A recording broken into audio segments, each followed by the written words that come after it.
Ya, untuk membahas hal ini kami hadirkan dua orang narasumber. Ini yang satu lagi ada di dapilnya, yang satu ada di kantornya, ya kan? Saya menyapa dulu. Selamat pagi Bang Arteria Dahlan, politisi atau politikus PDI Perjuangan. Assalamualaikum warahmatullahi wabarakatuh. Selamat pagi, assalamualaikum. Lagi di Jawa Timur ya saat ini ya?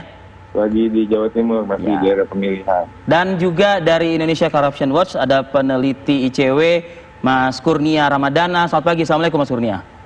Selamat pagi Mas, Assalamualaikum warahmatullahi wabarakatuh. Waalaikumsalam warahmatullahi wabarakatuh. Mas Kurnia, langsung saja Mas, Anda mendengarkan utuh pernyataan apalagi yang bicara soal pemberantasan korupsi dari Presiden Joko Widodo kemarin? Ya, kami mencoba menyimak ya, sekaligus menonton apa yang diucapkan oleh Presiden Jokowi ketika menyampaikan pidato kenegaraan di DPR. Beliau mengatakan pemerintah benar-benar komitmen untuk memberantas korupsi. Akan tetapi kami melihat justru sebaliknya. Apa yang terjadi kalau kita tarik 1 tahun ke belakang sejak Pak Jokowi pidato kenegaraan tahun 2019 sampai hari ini justru menciptakan situasi yang suram bagi pemberantasan korupsi. Mulai dari proses pemilihan pimpinan KPK, revisi Undang-Undang KPK, dan di akhir tahun Presiden Jokowi sempat memberikan gerasi atau pengampunan hukuman kepada koruptor Anas Makmun. Dan di bulan April kemarin kita melihat bagaimana persidangan Novel Baswedan atau penanganan perkara terhadap penyidik KPK itu tidak menemui titik terang atau banyak perdebatan di tengah masyarakat. Atas indikator ini kami berkesimpulan bahwa apa yang disampaikan oleh Presiden Jokowi pada faktanya tidak pernah terrealisasi. Begitu Mas. Kalau istilahnya ranking atau ponten istilah orang tua saya gitu. Nilai ya? Nilai lah gitu ya. Pidato itu berapa nilai dari ICW kemarin? Iya, pidato itu untuk gimmick 10 mungkin ya, tapi realisasi saya rasa kurang dari 5 ya. Wow. Oke, berarti kita kalau langsung ke Bang Terry nih ya. Bang Terry, ini dari Mas Kurnia menyatakan kok kayaknya pemerintah Jokowi tidak sejalan dengan apa yang kemarin dinyatakan oleh Bapak Presiden. Pemerintahan Jokowi tidak main-main dalam memberantas korupsi, tapi kenyataannya tidak ada Bang. Variabelnya disebut juga tadi oleh Mas Kurnia, Bang Artery. Iya, kalau kami kan dari Komisi 3 memang khusus mencermati kinerja pemerintah dari sisi hukum, politik, dan keamanan. Kalau dari Komisi 3 melihat perbaikan sistem penegakan hukum, perbaikan penegakan hukum, dan perbaikan hukum sendiri itu jauh lebih kental terasa pada saat pemerintahannya Pak Jokowi. Kenapa? Kenapa begitu? Kan logika akal sehatnya kan harus kita hadirkan.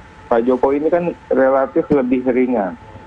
Pak Jokowi relatif lebih komit terkait dengan agenda-agenda pemberantasan korupsi. Beliau itu kan tidak tersandra dengan beban sejarah masa lalu. Dia juga tidak punya track record yang buruk terkait dengan masalah beliau korupsi maupun juga keluarganya tersangkut korupsi. Beliau juga terlihat sangat disiplin, baik dalam urusan pembatasan urusan kantor dan keluarga, maupun juga bisnis anak dan bahkan menantu. Beliau juga entengan, zamannya Pak Jokowi lah, ya semua orang ini ya bisa mendapatkan perlakuan yang sama di mata hukum. Memang ada beberapa critical issues yang dihadirkan oleh teman-teman, termasuk juga teman-teman ICW seperti yang disampaikan tadi. Tapi ini kan hanya sebagian kecil ya dari keberhasilan yang sudah pernah dicapai oleh Pak Jokowi. Saya hanya kasih contoh begini. Bagaimana reformasi pada tubuh kepolisian. Polisi yang sekarang jauh dan jauh lebih baik dibandingkan dengan masa lalu. Kenapa? Ya karena ada dukungan yang kuat dari presidennya. Begitu juga dengan kehadiran Kejaksaan Agung saat ini, Pak ST Burhanuddin. Ini kan kelihatan bagaimana komitmen politik, komitmen hukum, komitmen penegakan hukum yang hendak dihadirkan. Mulai dari bagaimana menempatkan personil di sana. Tapi Bang yang terlihat dari masyarakat mungkin diwakili oleh Mas Kurnia ini yang terlihat ya, kondisi di lapangannya. Kecil. Jadi kita juga kan kalau kami kan melihat ya secara komprehensif. Kami mencermati tentunya dengan suatu data yang akurat. Ada data-data empiris hingga akhirnya kita bisa menyimpulkan bahwa ini jauh lebih baik. Saya tidak mau juga melihat atau menyatakan segala sesuatu dengan prasangka. Tapi kita juga harus dengan basis yang objektivitas. Nah, saya ingin juga disampaikan ya, kalau bicara yang tahu ini kan Komisi 3. Kalau mau lebih jauh lagi yang tahu itu rakyat. Saya ini di dapil saya kebetulan ya, masalah pungutan liar. Ya, dulu sebelum zamannya Pak Jokowi banyak. Di tempat saya itu di Blitar usaha telur. Ya, itu yang namanya truk pengangkut telur. Zaman dulu, waduh, nggak usah diceritain lah bagaimana punglinya. Sekarang relatif lebih baik. Ini kan yang dirasakan oleh rakyat. Jadi juga kalau mau lihat itu kata anggota Komisi 3 yang mencermati betul dan punya data, dan juga rakyat yang ada di lapangan. Baik. Yang bisa merasakan bagaimana perbaikan penegakan hukum yang dilakukan oleh pemerintahannya. Keberhasilannya Pak tadi Anda Jokowi. sudah menyebutkan banyak juga, tapi satu kata yang tadi terucap dari Anda, Bang Terry, saya ingin tanyakan lagi ke Mas Kurnia. Mas Kurnia, katanya Bang Terry tadi sebagian kecil begitu. Yang kita tahu dari beberapa yang Anda sebutkan tadi, kayak kasus Novel Baswedan, kecil mungkin kalau misalnya sampai itu harus... pun masih bisa kita perdebatkan. Iya, oke. Mas Kurnia, silakan. Iya, agak sulit ya menerima argumentasi itu. Karena kalau kita menggunakan teori negara hukum, maka ada dua indikator penting. Bagaimana struktur hukum dan substansi hukum. Dan kedua hal itu tidak terlihat ada perbaikan. Justru yang terlihat ada upaya untuk mengkerdilkan upaya pemberantasan korupsi. Contoh konkret apa, Mas Kurnia? Sebagaimana tadi saya sampaikan, kalau kita berbicara soal struktur hukum, maka garda terdepan lembaga pemberantas korupsi adalah KPK, yang sejak tahun 2010 upaya revisi Undang-Undang KPK itu selalu ditolak oleh masyarakat, tapi di era Presiden Jokowi dan Maruf Amin, undang-undang itu berhasil direvisi, dan hasilnya bisa kita lihat hari ini. Dari bulan Januari sampai bulan Juli, setidaknya ada 4 lembaga survei yang mengatakan bahwa tingkat kepercayaan publik kepada KPK menurun drastis. Dan hal ini belum pernah terjadi di Indonesia. Tentu harus kita pertanyakan bagaimana pembentuk undang-undang ketika menyusun, mengesahkan, dan mengundangkan Undang-Undang Nomor 19 Tahun 2019. Dan juga kalau terkait dengan program-program Pak Jokowi, selain yang tadi saya sampaikan, saya rasa Bang Arteri juga sempat mengkritik program Kartu Prakerja, yang mana itu diinisiasi oleh pemerintah Jokowi yang memiliki banyak persoalan.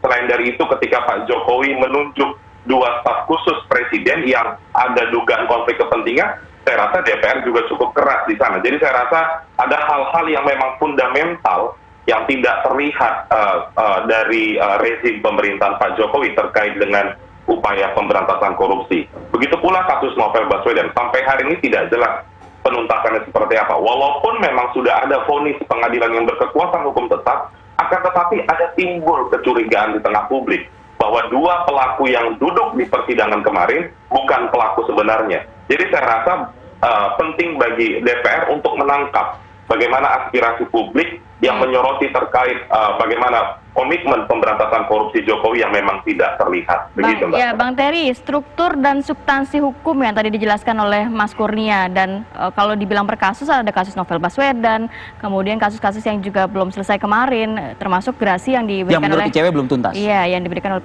Presiden juga. Iya, kalau saya melihat ya, kalau dalam prinsip negara hukum modern, kita kan bicaranya kan supremasi hukum. Kita bicaranya equality before the law.